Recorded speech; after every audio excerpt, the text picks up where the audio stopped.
Hello everyone, and welcome back to one of Let's Plays, the series where I just play games that I felt like playing for the day or so. And today I'm going to be playing Ratchet and Clank for the PS2. This is being played on an original PS2 system with the disc and that, and I've done my best for playing around with the output settings of the PS2. So hopefully the quality looks really nice for you guys and stuff. And also I got it running in 60 frames per second as well. So enjoy. But first off, we're going to be greeted to a cutscene to this great game. Seriously, I love Ratchet and Clank. And I need to play the other games more if you ask me. But enough of my rambling, let's just get started.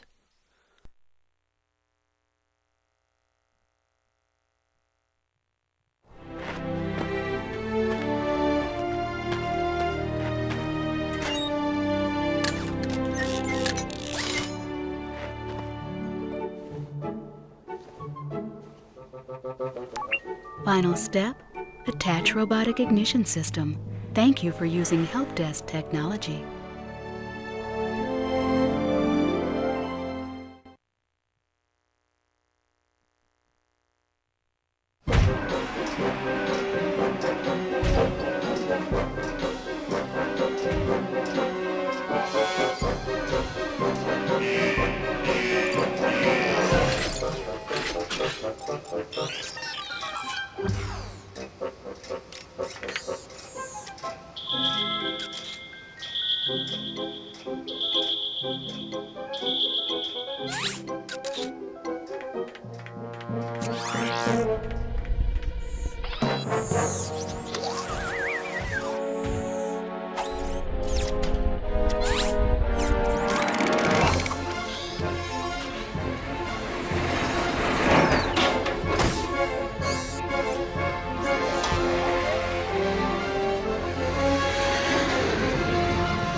Oh god, I wonder what that was that just fell down there and Welcome stuff. to the Gadgetron Help Desk.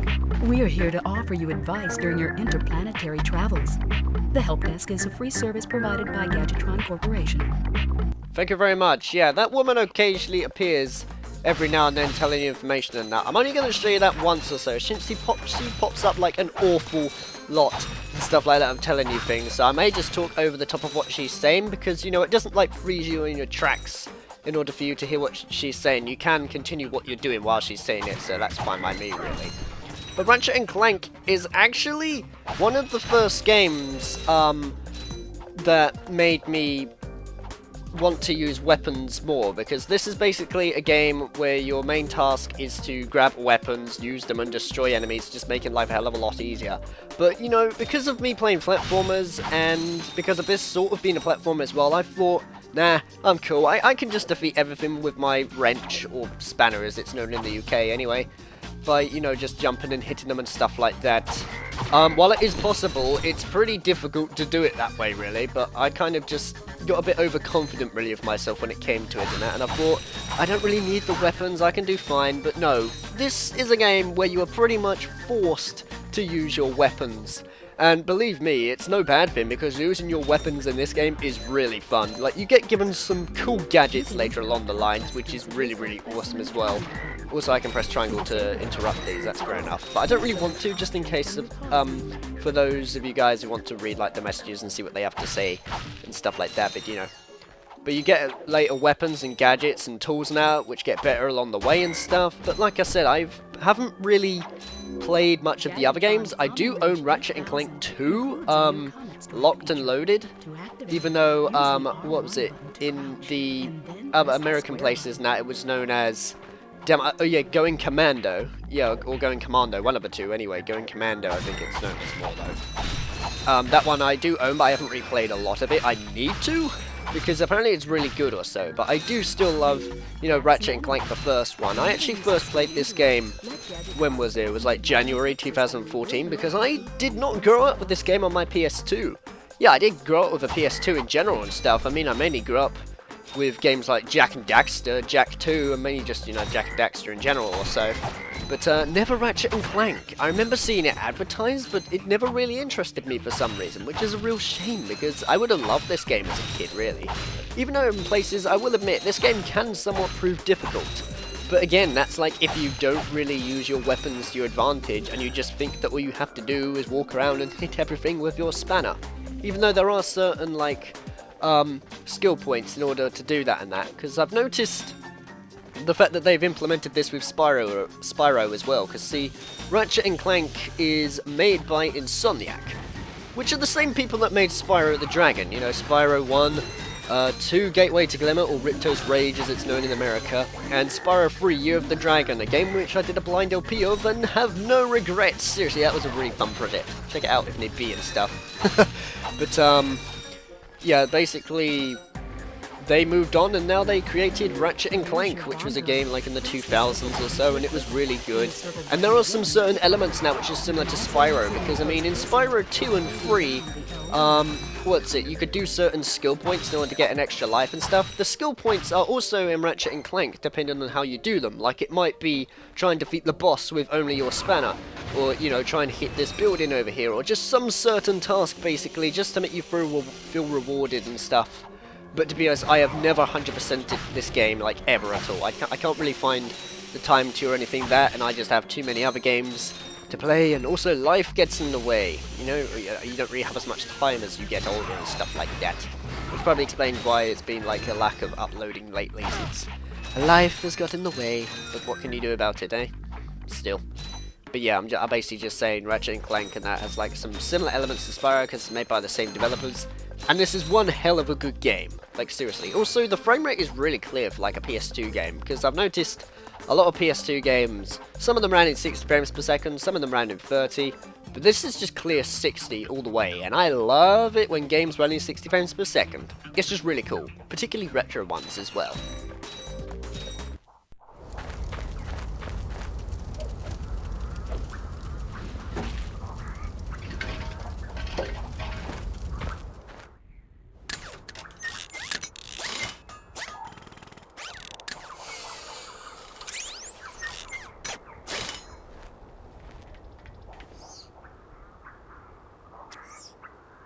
Interesting.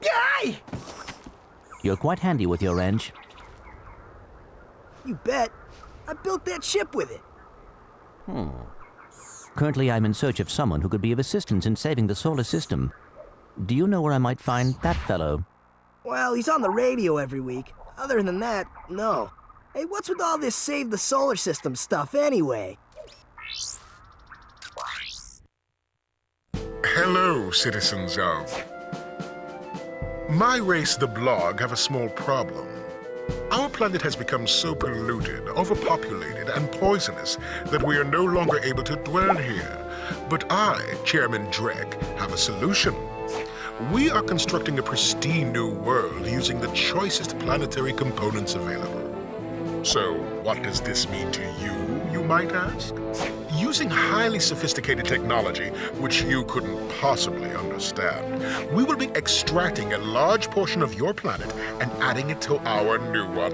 Unfortunately, this change in mass will cause your planet to spin out of control and drift into the sun, where it will explode into a flaming ball of gas. But, of course, sacrifices must be made. Thank you for your cooperation. Cut! And if you don't like it, you can take your whiny, sniveling, snot-nosed populations, form a line behind me, and kiss my... We're still on? Well, turn it off, you idiot! The people on those planets are hosed. Well, good luck getting Captain Quark to help you. Actually, you could help me. If you could use your ship to take me to the coordinates contained in this infobot, I might be able to gather further information there. Even if I wanted to, I can't. I'm missing a crucial component of the ship. The robotic ignition system. How did you know that? I, sir, happen to be equipped with the latest in robotic ignition systems. My programming allows me to start any ship I choose. So, I agree to take you to this wherever it is, and you get my ship started for me? That is what I'm proposing.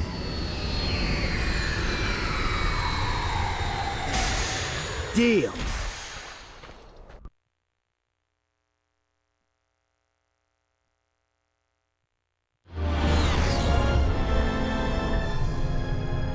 This could be a problem. Take care of it. Whoa, this is great!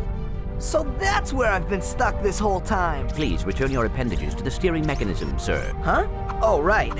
Sorry. Oh, and by the way, you can stop calling me sir. The name's Ratchet. Pleased to make your acquaintance, sir. You got a name? My serial number is V54296. Oops. I'll just call you Clank for short. Hang on.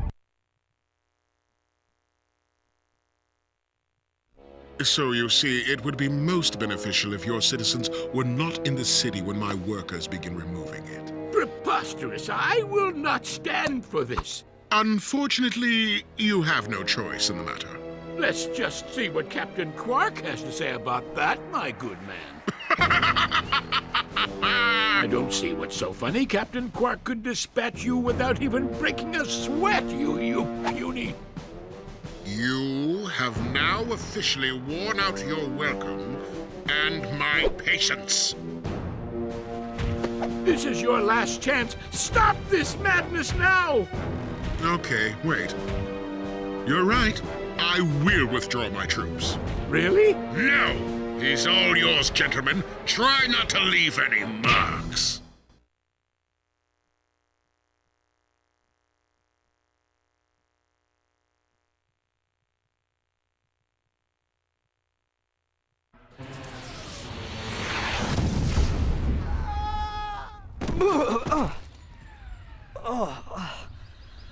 Clank? Where are you? Oh, sorry about that. Well, we're not leaving the way we came in. Perhaps we could procure a ship from one of the inhabitants. If there are any left. Alright, yeah, so now after those cutscenes, this is very cutscene dialogue heavy in places, I'm afraid. We're now into like the main plot of the game where we have landed on planet Novalis, I think this is known as now, which also has like a really, really cool music, if you ask me, in this area or so. But still. Also, by the way, you know that, what was it, the enemy in this game, which is known as Chairman Drek? The thing that makes this game also pretty cool is the fact that Chairman Drek is voiced by Kevin Michael Richardson, aka the guy who plays Gantu from the film Lilo and Stitch, if you know what I'm on about and that. That's the same dude who does that voice for, you know, that person, and even Crush, I think, in Crash Bandicoot: The Wrath of Cortex, so having him as, like, you know, a voice actor is really, really cool. But what I want to do is actually buy the... I got some great bargains for you today. Also, I love that guy. He is amazing. Every time you appear to him, he's always just like, "Hi there, fuzzball." Stuff like that. But, oh, I can't afford it. That's a shame. Never mind, I need like 1,000 bolts, and I only... Sorry, 2,000, and I only have like 1,000 so far. Okay, where should I go to start with? I reckon, just for now, because, I mean, it's going to backtrack me or so, I'm just going to go through this area right here. See, my goal for, like, this one... Oh, my God, that was loud. My goal for, like, this one-off or so is to basically just clear Planet Novalis. Not to 100%, since, you know, you have to backtrack with certain items in order to get everything in this particular area. There is a lot of backtracking moments in this game, but it's not really annoying or anything like that, really. But I'm also going to be showing off some secrets as well, like, you know, where to find the gold bolts in this area, where they're hidden and stuff like that, you know. It's basically just going to be a fun little casual playthrough of Planet Novalis, just so you get the idea of how the whole game works and stuff like that, but still. We'll jump up here, though, by clicking the X button when jumping onto a wall, and you will find a gold bolt right here. What these are for are much later in the game, where you can use these to get better weapons, but that's all I will say for now, because I don't really want to spoil too much and say what weapons they're going to give you or anything, since I, myself, have to find all of them to this day, because like I said, I've never 100%ed Ratchet and Clank in general or anything like that, you know. I do plan to one day though, because it's a bloomin' amazing game, Ratchet and Clank. Anyway, also I might need to use my bomb glove here, because you know, you want to just be wary of these guys, like out in the distance and stuff like that. Sorry about that, I had a bit of a quick interruption right there and stuff, but this is mainly what you want to do with like your weapons. See, depending on which one you're using, that will determine, like, you know, what it's for in particular. Like, you may have to use them for long-range attacks, or use some of them for short-range attacks. Basically, you know, the more you use your weapons, the more you get familiar with how they're supposed to be used in the first place. Like with bomb gloves, you can throw them from a distance in case you have like an enemy that's going to continuously shoot you with like a machine gun or anything. Whereas if you just run in and hit them with your spanner and that, or wrench, you're not really going to get anywhere, I'm afraid, so, you know. You just got to remember that or so, and not do what I did the first time I'm playing this game, still. Also, it's really weird as well, because I used to play this game on a TV, like, through composite, and it didn't really look the best, if you ask me, or so, whereas now, I'm playing this on the PS2 for RGB SCART, and it looks really nice, and stuff like that. Mainly because after recording Kingdom Hearts, yes, I did it with better cable and stuff, but it didn't really come out as good as I hoped it to be, because there's a certain thing that it does, which I won't explain, because you guys probably don't care. And, it's my own passion anyway, so, you know, it's just my own little thing that I like, I suppose, because I'm just a nerd of cables, pretty much. I want my classic games to look good in HD. Well, not very much HD, but just clear, even when on original hardware. I mean, what can I say? But still. I will say, though, that the soundtrack to this game is pretty good. Well, not really something that you can memorize the music and hum to it, or something like that. It does create some really good atmospheric music, really, and creates some sort of, like, spacey, sort of gadgety vibe, if you ask me. I mean, I think it's really good anyway. I mean, the song that we heard earlier, pretty much outside, was the main theme to Novalis, which is really good.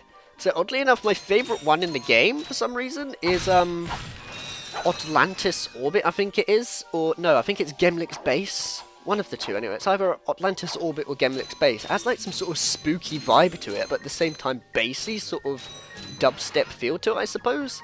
It's hard to describe, really, but let's just say it's unique, and we'll leave it at And that. blast it!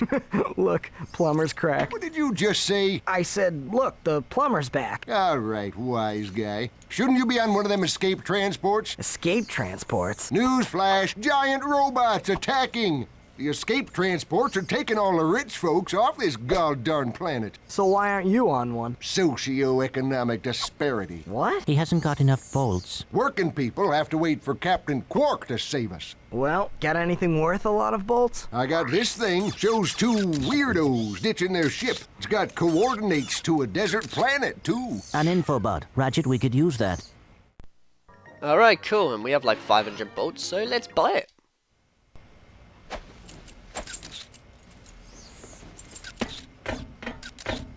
Geronimo!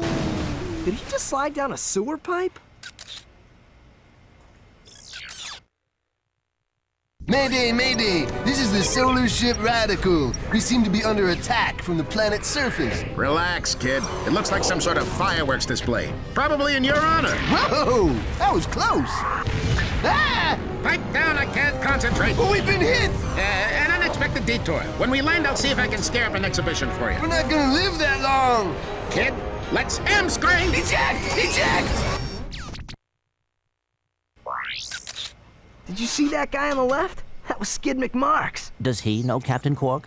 I doubt it. He's a pro hoverboarder, always going off about how cool he is. Looks like he's in trouble. I'll say. I've never seen him look so freaked out.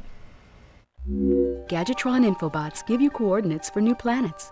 Now that you have the Infobot for planet Iridia, you'll need to find a ship to get there. Alright, cool. So, yeah, that happened or so. And then if anything, that kind of... Yeah, whatever, woman. Like, that reminds me a lot now of the opening to Space Station Silicon Valley. Except at least this time they're not arguing over the radio and the music, and then they crash their ship like that. It is actually really similar to it. I wonder if Insomniac actually sort of slightly referenced that in a way. Not completely, but, you know, in just some portions of it anyway. I'm not sure, really. Except I will admit that, you know, this game is released, like... Well, so it was released, sorry, in 2002. I find that the emotions for the characters are really well done. Because, I mean, you know, back then or so, emotions and like characters, like particularly from the PS1, that were okay, but you didn't really get much of a feel for them. But you know, that's not to say that they were bad. It was amazing back then, like in the 90s for PS1 graphics and stuff. But you know, just like Ratchet and Clank for like its emotions and stuff, and even Jak and Daxter and that, just they pull some really good emotions and facial expressions really that make you see more of their character and how they act and you know what they feel and stuff like that. You know, I just find that really well done really for like an early PS2 game because. As I say, it came out in 2002. The PS1, I think, came out in 2001, as far as I'm aware. And wait, hold on, I think this game actually came out the same year as Kingdom Hearts as well. Anyway, do I have enough to buy the thing? I do. I think. No, I don't. I still don't have enough. Fine, whatever.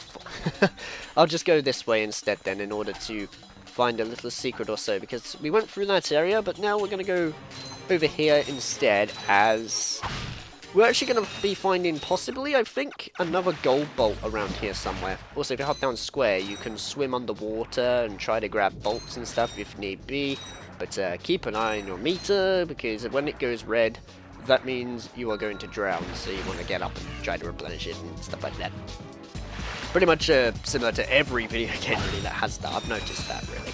Except Spyro never really had that for some reason. It was weird.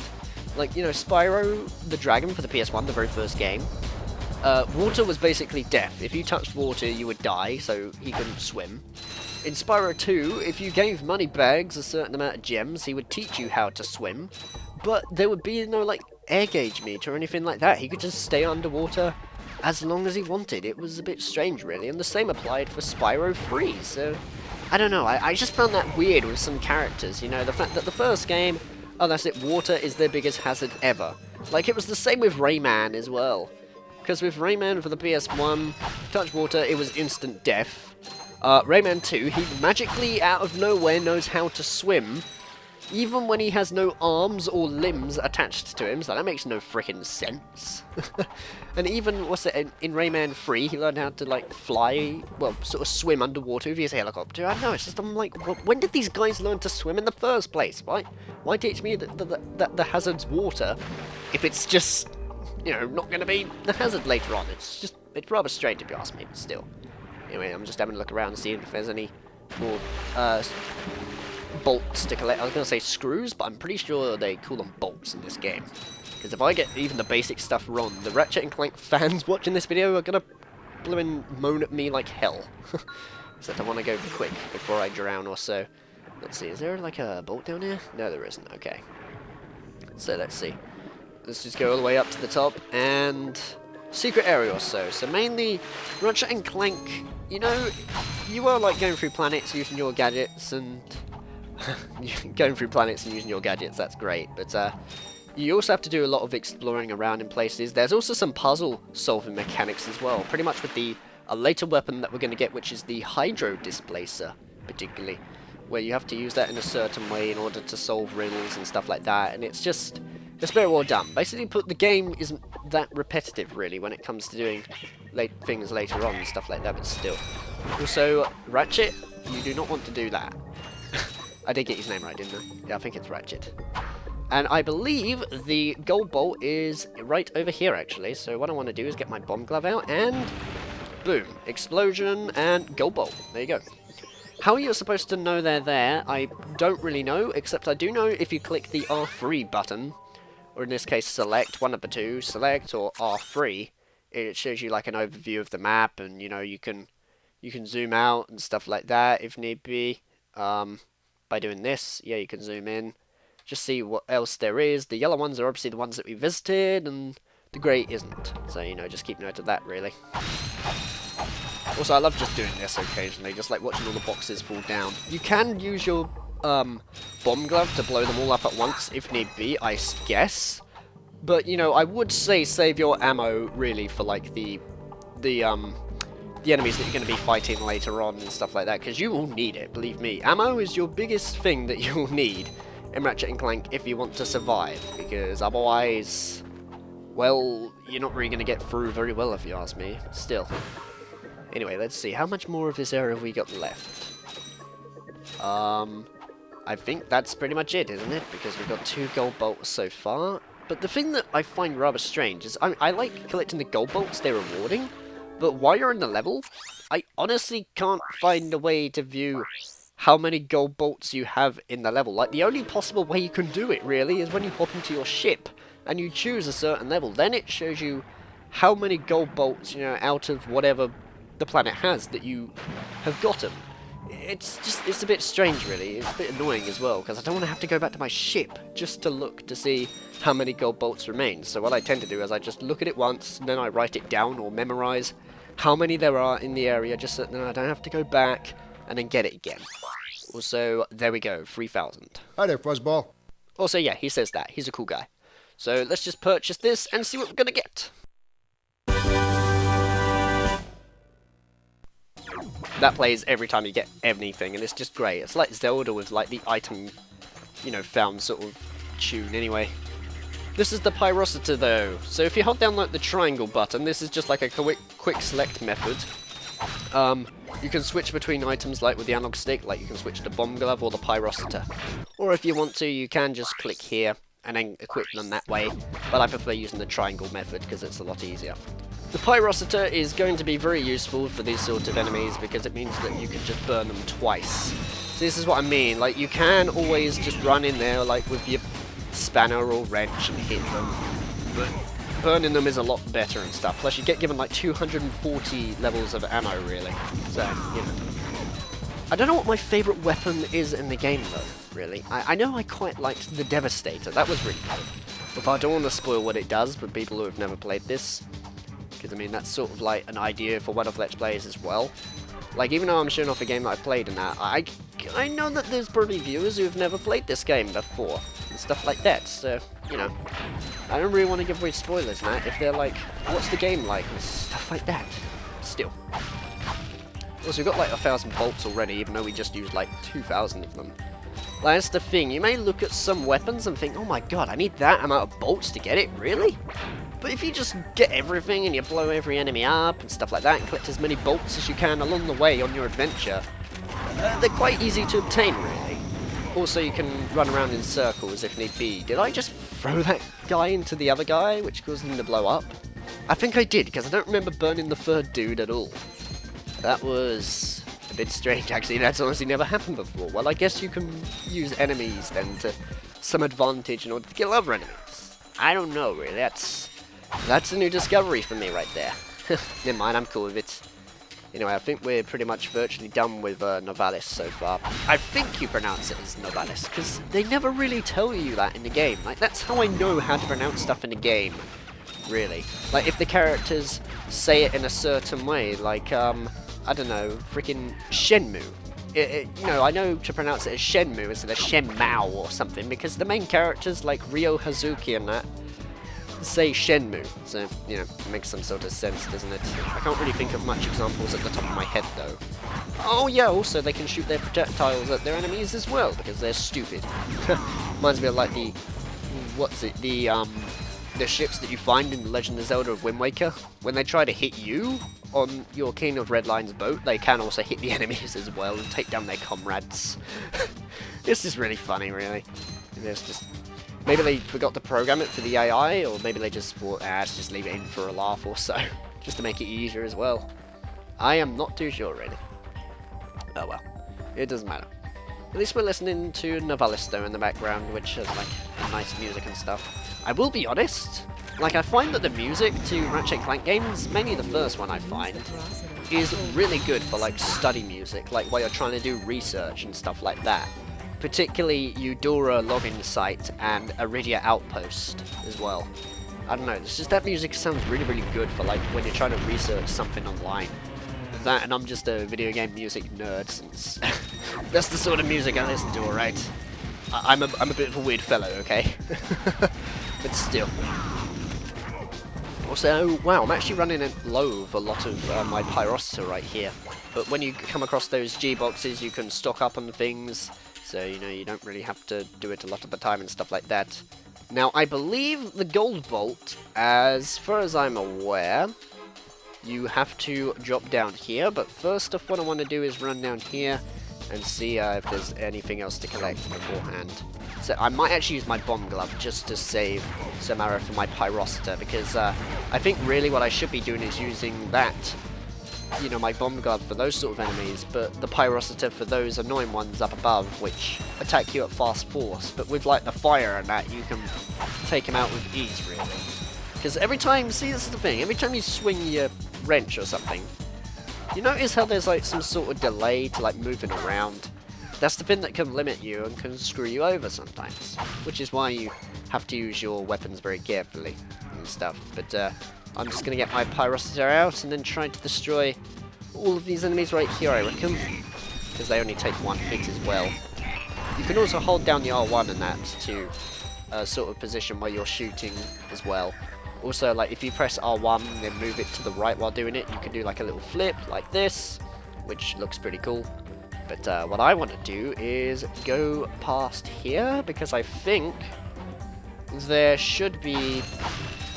Okay, maybe there isn't at the minute in that, but I think... Yeah, I think what you have to do is you need a certain item, and then go over there, because that's where you'll find the next gold bolt, as far as I'm aware. Because obviously I can't get it at the minute, because the item that you get is a bit later in the game, and I don't really have time to show off where it is, because we'll probably be here for like 2 hours, to be honest, and that is far too long for a blimmin' one-off. I mean, at the moment we're already at like 32 minutes so far. Might be less than that though after the interruption that I had. I'm not too sure. Anyway, what is over here? A group of enemies for me to defeat, and it's... Oh. It's just 3 of those guys. That's fair enough. I can just use my bomb glove then and then take him out like this. So since you can tell where it's going to land by this circle that happens right there. Don't hurt me. Don't hurt me. Oh, what are you? Mercenaries? Torturers? Assassins? I'll tell you anything. Here, take my infobot. It's all I've got left. Sir, we're not assassins. Hold on. Let's see what he's got.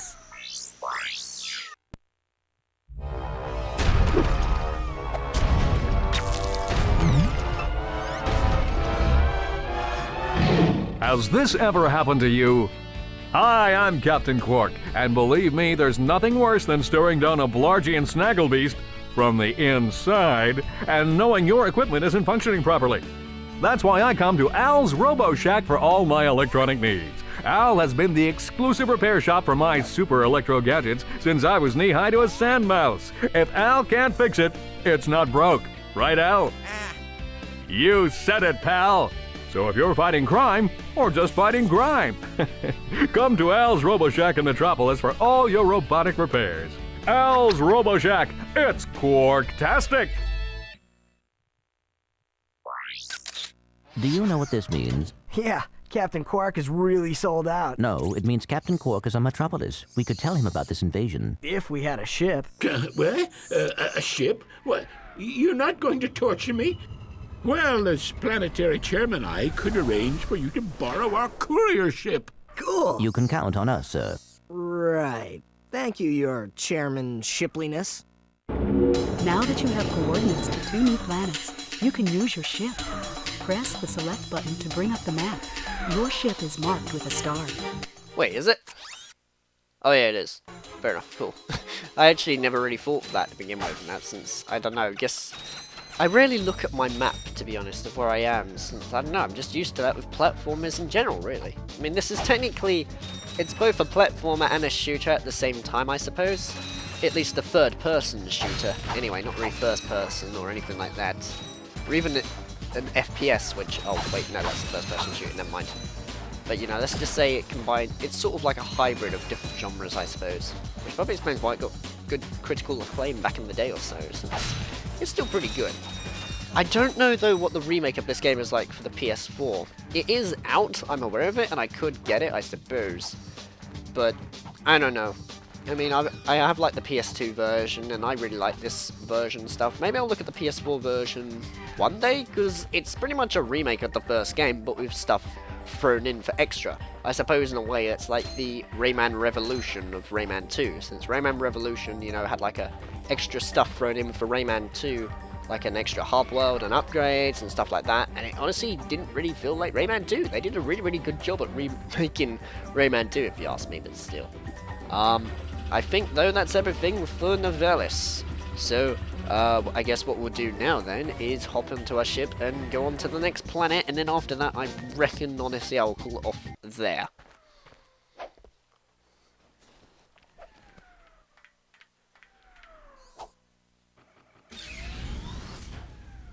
And this is basically how you select like the levels and things where you're given like all these kinds of stuff. What I usually like to do first is, what is it? I like to get the hoverboard thing done, I suppose.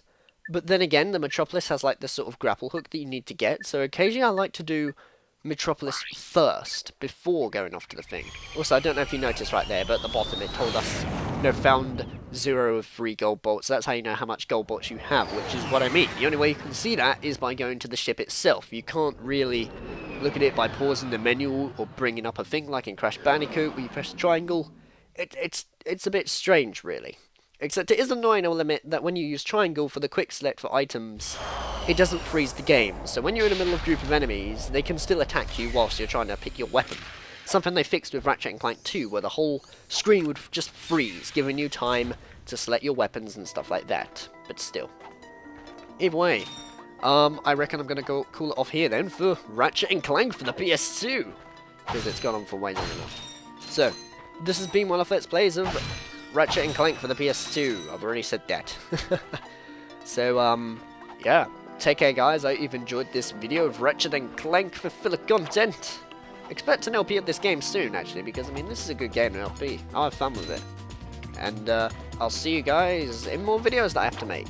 Except, I'll be honest, when I do a full LP of this, it will probably be on the PS3 version, because it looks nicer in HD and stuff like that. But for now, I just wanted to show off the main content on the PS2. So, see ya.